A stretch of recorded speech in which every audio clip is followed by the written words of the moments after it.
Hello friend, welcome to my channel Bawali Paribar. আজকে আমি তোমাদের সাথে শেয়ার করতে চলেছি সয়াবিনের একটি দুর্দান্ত স্বাদের রেসিপি। এই রেসিপিটি রুটি বা পরোটার সাথে খেতে যেমন ভালো লাগে, আবার তেমনি পোলাও বা গরম ভাতের সাথে খেতেও সমানভাবে ভালো লাগে। তোমাদের যদি আমার এই রান্নাটা ভালো লেগে থাকে তাহলে তোমরা আমাকে কমেন্ট করে জানিও।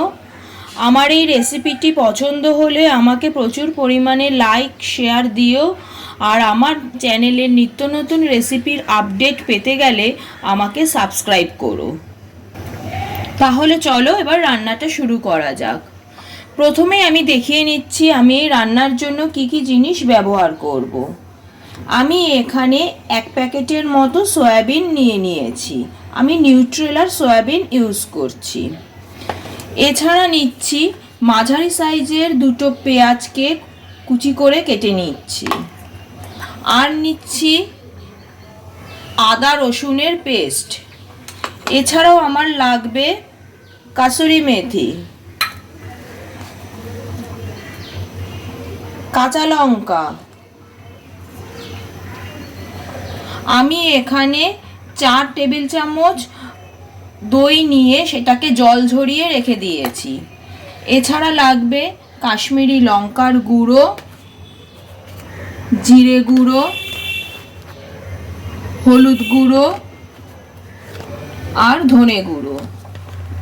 আর নিচ্ছি শাহি গরম মশলা। আর রান্নাটা আমি করব সাদা তেলে, তোমরা ইচ্ছে হলে সর্ষের তেলেও ইউজ করতে পারো। এছাড়া লাগবে স্বাদ মতো নুন আর চিনি। প্রথমেই আমি দেখিয়ে নিচ্ছি সয়াবিনটা রান্না করার আগে আমি কিভাবে ওটাকে নরম করছি। একটা বাটিতে আমি গরম জল নিয়ে নিয়েছি।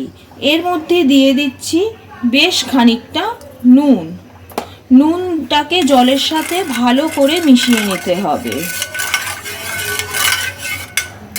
এবার এই জলের মধ্যে আমি দিয়ে দিচ্ছি সয়াবিনগুলোকে ভালোভাবে জলের মধ্যে ভিজিয়ে 5 মিনিট রেখে দিতে হবে। 5 মিনিট হয়ে গেছে। দেখো সয়াবিনগুলো কেমন ফুলে ফুলে বড় হয়ে উঠেছে। এইবার আমি সয়াবিনগুলোকে ভালো করে স্কুইজ করে এক্সেস ওয়াটারটা বের করে একটা মিক্সিং বোলে নিয়ে নিলাম।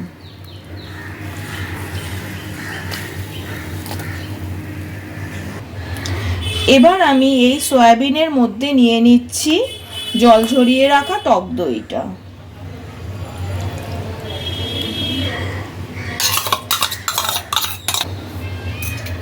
এবার এর মধ্যে দিয়ে দেব 1 টিস্পুন হলুদ গুঁড়ো,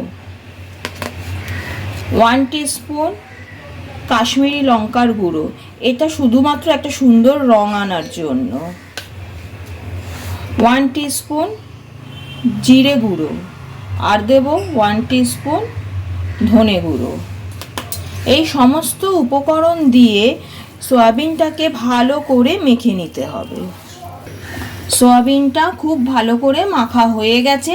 এর মধ্যে আমি এখন কোনো নুন ব্যবহার করিনি, কারণ সয়াবিনটাকে যখন গরম জলে দিয়েছিলাম তখন তার মধ্যে আমি নুন দিয়ে নিয়েছিলাম।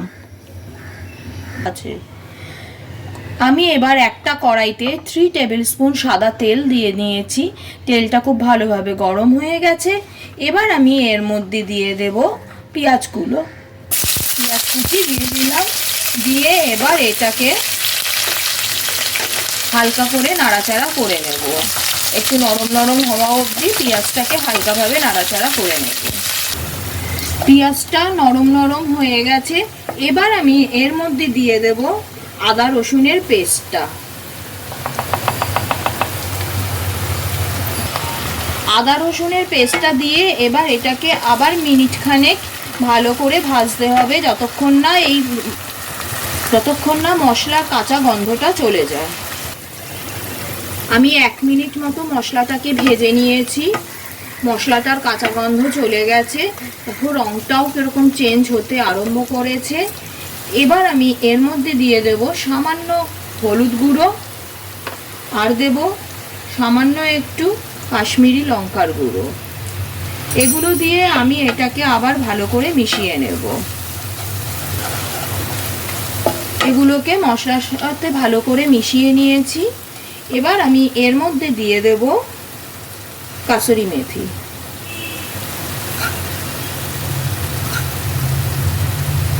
কাসুরি মেথি দিয়ে এটাকে আবার ভালো বেশ খানিকক্ষণ ভেজে নেব। কাসুরি মেথি দিলে রান্নাটার স্বাদ গন্ধ দুটোই খুব সুন্দর হয়। মশলাটা বেশ সুন্দর মিশে গেছে। এবার আমি দিয়ে দেবো এর মধ্যে ম্যারিনেট করে রাখা সয়াবিন। এবার এর মধ্যে দিয়ে দেব স্বাদ অনুসারে নুন। নুনটা একটু বুঝে দিতে হবে, কারণ আমি কিন্তু সয়াবিনটা সিদ্ধ করার সময় নুন জলের মধ্যে ভিজিয়েছিলাম। আর দিতে হবে স্বাদ মতো চিনি। চিনিটা একেবারেই অপশনাল, তোমরা দিতে চাইলে দিতে পারো, না চাইলে নাও পারো, কিন্তু চিনি দিলে রান্নার স্বাদটা ভালো হয়। এবার এটাকে ভালো করে মিশিয়ে নিতে হবে। এরকমভাবে মিশিয়ে নিলে রান্নার স্বাদটা বাড়বে। সোয়াবিনটাকে ভাজার সময় এর মধ্যে আমি অ্যাড করে দেব সামান্য একটু গরম মশলার গুঁড়ো। সব উপকরণগুলোকে এবার একসাথে ভালো করে একটু ভাজা ভাজা করে নেব। সোয়াবিনটার কালার চেঞ্জ হয়ে গেছে, তার মানে সোয়াবিনটা বেশ ভালোভাবে ভাজা ভাজা হয়ে গেছে। এবার এর মধ্যে আমি অ্যাড করব জল। যেই বাটিটায় সয়াবিনটাকে আমি ম্যারিনেট করে রেখেছিলাম সেই বাটিটাতে জল দিয়ে ভালো করে ধুয়ে সেই জলটাকেই অ্যাড করব। এতে রান্নার স্বাদটা খুব ভালো হবে, কারণ সেই বাটিতে বেশ অনেকটাই মশলা ছিল। এবার জল দিয়ে ভালো করে এটাকে মিশিয়ে মিডিয়াম আঁচে ঢেকে 5 মিনিট রান্না করব। ওপর থেকে দিয়ে দিচ্ছি কটা কাঁচা লঙ্কা। এবার এটাকে ঢেকে দিলাম, দিয়ে 5 মিনিটের জন্য রান্না হতে দেব। আমার সোয়াবিনের এই রেসিপিটি রান্না একদম কমপ্লিট। দেখো জলটা সুন্দরভাবে টেনে গেছে। এই রান্নাটা কিন্তু একটু ঘনই হয়। তোমরাও বাড়িতে একবার অন্তত এই রান্নাটা ট্রাই করে দেখো। একবার খেলে কিন্তু বারবার এটা খেতে ইচ্ছে করবে। তৈরি সয়াবিনের মুখরোচক স্বাদের রেসিপি।